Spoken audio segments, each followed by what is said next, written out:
चला जाता है। लेकिन जम्मू कश्मीर राज्य में आईएस का झंडा खुलेआम फहराया जाता है। एक मुझे बता दीजिए कि जिसने आईएस का झंडा भारत की धरती पे फहराया हो, जम्मू कश्मीर में फहराया हो, उसको किसी ने गोली मारी हो, उसको किसी ने पीटा हो, उसको कोई जेल हुई हो, बल्कि वो तो वहां मुजाहिदीन कहलाते हैं। और दूसरी मक्कारी, ये आईएस के झंडे पे क्या लिखा होता है पता है कुछ आप लोगों को? एक काला सा झंडा लेके लोग खड़े होते हैं, उस पे क्या लिखा होता है? उस आईएस के झंडे के ऊपर लिखा होता है ला इलाहा इल्लल्लाह मोहम्मदन रसूलुल्लाह। कुरान मजीद का पहला कलमा जो है उस झंडे पे लिखा होता है। मुसलमान उसको लेके चलते हैं और उसको आगे रख के पुलिस पे, आर्मी पे गोली चलाते हैं, उनके ऊपर तेजाब फेंकते हैं।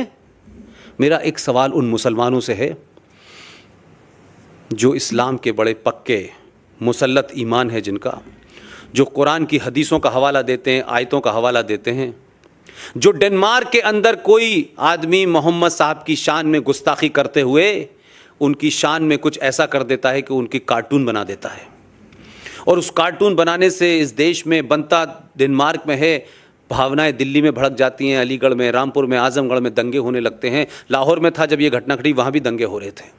मैंने कहा मोहम्मद से इतना प्यार अच्छा लगता है, हमको भी होना चाहिए, आपके पैगंबर है भाई। लेकिन हिंदुस्तान के मुनाफिक और मक्कार मुसलमान, मुझे ये बताओ, तुम मोहम्मद का नाम लेके आईएस के झंडे पे जब कुरान शरीफ का पहला कलमा लिख करके तुम कहते हो ला इलाहा इल्लल्लाह, और उस एक सर्किल में लिखते हो अल्लाह, मोहम्मद और रसूल, तो ये तुमको शर्म नहीं आती कि अल्लाह का नाम आतंकवाद के लिए इस्तेमाल हो रहा है? पहला कलमा आतंकवाद के लिए इस्तेमाल हो रहा है, पुलिस पे गोली चलाने के लिए हो रहा है। लिहाजा मेरा मानना है कि तुम मक्कार हो। तुम डेनमार्क में कार्टून बनाने वाले आदमी के खिलाफ फतवा जारी करते हो। एक आदमी सलमान रश्दी ने कुरान शरीफ के बारे में कुछ लिख दिया, तुम फतवा जारी करके उसको मारने की बात करते हो। एक औरत जिसको उसके अपने घर वालों ने सताया हो, कम्युनिस्टों की सरकार में रही हो, रात रात भर भागती रही हो, हमारी दोस्त है वो एक अलग बात है, लेकिन दिल्ली में वो औरत आज भी अंडरग्राउंड रहती है, उसके टेलीफोन नंबर पे बात नहीं हो सकती है। उस तस्लीमा नसरीन को उसने कुछ लिख दिया था, गलत नहीं लिखा है उसने, वो आज भी दृढ़ है अपनी बात पे। उसका तो कत्ल तुम करते हो भाई, लेकिन मोहम्मद की शान में आईएसआई का झंडा बन जाता है। अल्लाह मोहम्मद का नाम लेकर के लोग झंडा चलाते हैं, अल्लाह मोहम्मद का नाम लेकर के इस देश में कत्लो गारत करते हैं। तुम उनके खिलाफ क्यों नहीं आवाज उठाते हो, उनको क्यों नहीं मारते हो, ये भी बताओ। ये जैश ए मोहम्मद क्या है भाई? ये क्या जैश ए मोहम्मद है? जैश ए मोहम्मद का नाम जानते हैं आप? क्या है इसका मतलब? सल्लल्लाहु अलैहि वसल्लम, प्रॉफिट मोहम्मद साहब की फौज। अब अल्लाह के नाम से, मोहम्मद के नाम से आप दुनिया के क्रूर काम कर रहे हो। अल्लाह ने कहा है या नहीं कहा, यह डिबेट अलग हो सकती है, लेकिन अल्लाह के मानने वाले मोहम्मद का नाम लेके आतंकवादी संगठन बनाते हैं। न पाकिस्तान में कोई बोलता है, न भारत का मुसलमान कोई बोलता है। अगर गलती से कोई हिंदू मोहम्मद साहब की शान में कुछ कह दे तो तलवार उठा लेते हैं। तो ये तलवार अल्लाह ने सिर्फ हिंदुओं को मारने के लिए उठाई थी कि मुसलमानों से भी कहा था कि अगर तुम भी उसके खिलाफ जाओगे तो तुम्हें उसके खिलाफ भी तलवार उठानी चाहिए? ये मक्कारी है, ये झूठ और फरेब इस देश में चल रहा है।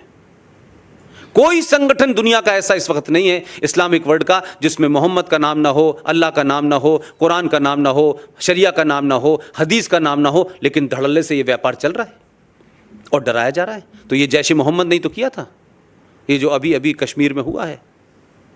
और जब ये घटना घटती है तो उसी यूनिवर्सिटी में जिसमें मैं पढ़ा था, वहाँ का एक पीएचडी करा हुआ लड़का लिखता है, क्योंकि कोई उड़ी फिल्म आई है उसमें कुछ कहा है हाउस द जोश, ये शायद उसका कोई, उस लड़के ने जो पीएचडी कर रहा है अलीगढ़ मुस्लिम विश्वविद्यालय में, उसने लिखा हाउस द जैश। इस घटना के बाद उसे पर नहीं पकड़ा किसी ने, उस सोच को वहीं नहीं रोका उसने कि वो भारत की सेनाओं पे हमला करने वाले संगठन के बारे में तंज कसते हुए, आपको चढ़ाते हुए लिखता है हाउस द जैश। कुछ नहीं होता उसके ऊपर।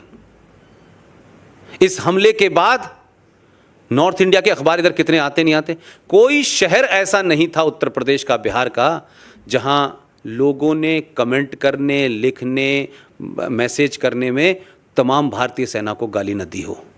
और इस बात का फ़ख्र न करा हो कि 40 फौजियों को जैश ए मोहम्मद ने मारा है। जिस आतंकवाद से आप समझ रहे हैं कि यह आतंकवाद पाकिस्तान ने किया है, वो तो पैदा हुआ ही इसीलिए है, उस पर तो सेकंड थॉट ही नहीं है। इसको बार बार ये कहना पाकिस्तान ने किया है, पाकिस्तान ने किया है, पाकिस्तान का हाथ है, भाई पाकिस्तान का हाथ नहीं, पाकिस्तान का पैर, गला, सब कुछ है इसमें। लेकिन ये कह देने से बात नहीं बनेगी ना भाई। पाकिस्तान क्या कर रहा है वो समझ में आता है, लेकिन इस देश में आपने 70 साल में गंगा जमुना तहजीब के चलते 500 से ज्यादा कश्मीर बना दिए हैं। घर घर लड़ाई हो रही है।